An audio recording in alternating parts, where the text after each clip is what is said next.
नमस्कार दोस्तों, आज बहुत ही बड़ी खबर आई है जिसे सुनकर आप झूम उठेंगे।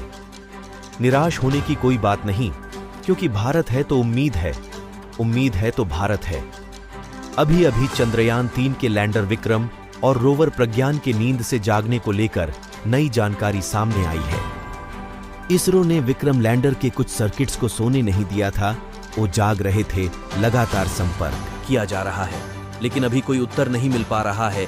इसरो ने कहा है कि विक्रम और प्रज्ञान ऑटोमेटिकली जाग जाएंगे। जी हां दोस्तों, आपने सही सुना, इसरो ने कहा है कि हमारा लैंडर और रोवर ऑटोमेटिकली जाग जाएंगे। आगे बढ़ने से पहले दोस्तों, आपसे एक छोटी सी रिक्वेस्ट है, वीडियो को लाइक कर दीजिए और कमेंट में लिख दीजिए जय हिंद, जय चंद्रयान। आपको याद होगा जब चंद्रयान 3 के विक्रम लैंडर और प्रज्ञान रोवर को जब सुलाया गया था, तब उनके कुछ सर्किट को जागते रहने का निर्देश दिया गया था, ताकि वह इसरो का 22 सितंबर को भेजा जाने वाला मैसेज रिसीव कर ले। इसरो लगातार संपर्क करने की कोशिश कर रहा है, लेकिन विक्रम और प्रज्ञान की तरफ से किसी प्रकार का उत्तर नहीं मिल पा रहा है। इसरो के चीफ एस सोमनाथ ने कहा है कि हमें परेशान होने की जरूरत नहीं है।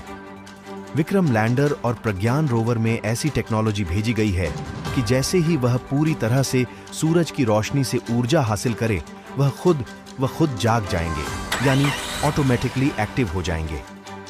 हमें बस यहां से उन पर नजर रखनी है। हमारे पास अभी 13-14 दिन बाकी है। इसरो साइंटिस्ट ने कहा कि हम भारतवासियों को चिंता बिल्कुल नहीं करना चाहिए। सिंपल भाषा में बोले तो चंद्रमा पर -230 डिग्री सेल्सियस से भी ज्यादा ठंडी रहती है, और वहां पर जाकर पर विक्रम लैंडर और विज्ञान पिछले 15 दिनों से है।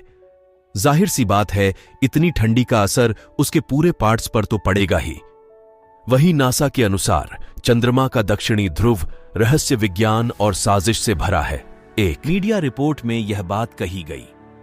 चंद्रमा का दक्षिणी ध्रुव पर ऐसे गहरे गड्ढे हैं जो अरबों वर्षों से सूरज की रोशनी से बचे हुए हैं, जहां तापमान आश्चर्यजनक रूप से -230 डिग्री सेल्सियस तक गिर जाता है।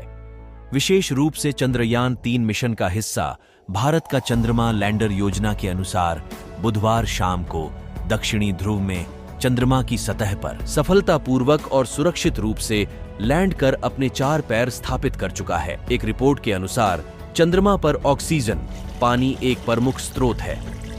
वैज्ञानिक चंद्रमा के दक्षिणी ध्रुव के आसपास के इस क्षेत्र का पता लगाना चाहते हैं। वैज्ञानिकों का मानना है कि जमे हुए पानी लाखों वर्षों से ठंडा ध्रुवीय क्षेत्र में जमा है, और यह वैज्ञानिकों को हमारे सौरमंडल में पानी के इतिहास का विश्लेषण करने और समझने की नमूना प्रदान कर सकता है।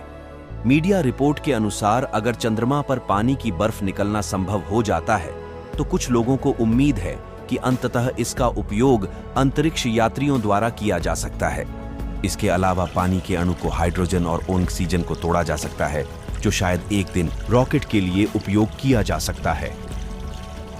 इस बीच यह भारत के लिए एक बड़ा क्षण है, और यह उन्हें अंतरिक्ष महाशक्ति की सूची में ऊपर उठाता है। चंद्रमा पर उतरना बहुत आसान नहीं है, जैसा कि पिछले सप्ताह रूस के प्रयास ने उजागर किया है, और कई मिशन असफल हो गए हैं, जिसमें 2019 में भारत का पहला प्रयास भी शामिल है। लेकिन यह इस बार भाग्यशाली रहा, और भारत अब 3 अन्य देशों अमेरिका, पूर्व सोवियत संघ और चीन में शामिल हो गया है, जिन्होंने चंद्रमा की सतह को सफलतापूर्वक छुआ है। मीडिया ने बताया वे अब उसे क्षेत्र का पता लगाने के लिए तैयार है जहां पहले कोई अन्य अंतरिक्ष यान नहीं गया है। चंद्रमा का दक्षिणी ध्रुव, वैज्ञानिकों की रुचि इसमें बढ़ रही है।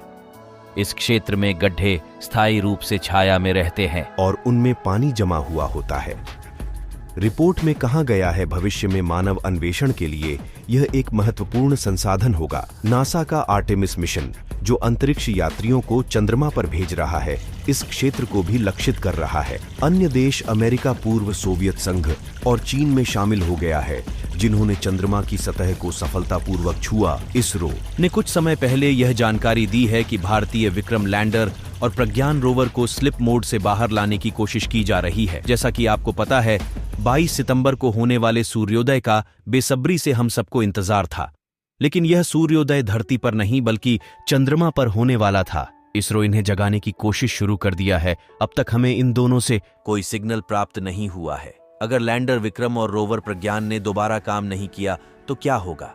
शुक्रवार को रोवर और लैंडर पर दोबारा सूर्य की रोशनी पड़ी, लेकिन अब तक उन्होंने दोबारा काम करना शुरू नहीं किया है। इस स्थिति में वह हमेशा के लिए काम करना बंद कर देंगे, क्योंकि उनका डिजाइन ही केवल 14 दिन के जीवन के लिए किया गया है। ऐसे में वह अगर दोबारा काम करते हैं तो यह हमारे लिए बोनस की तरह ही होगा।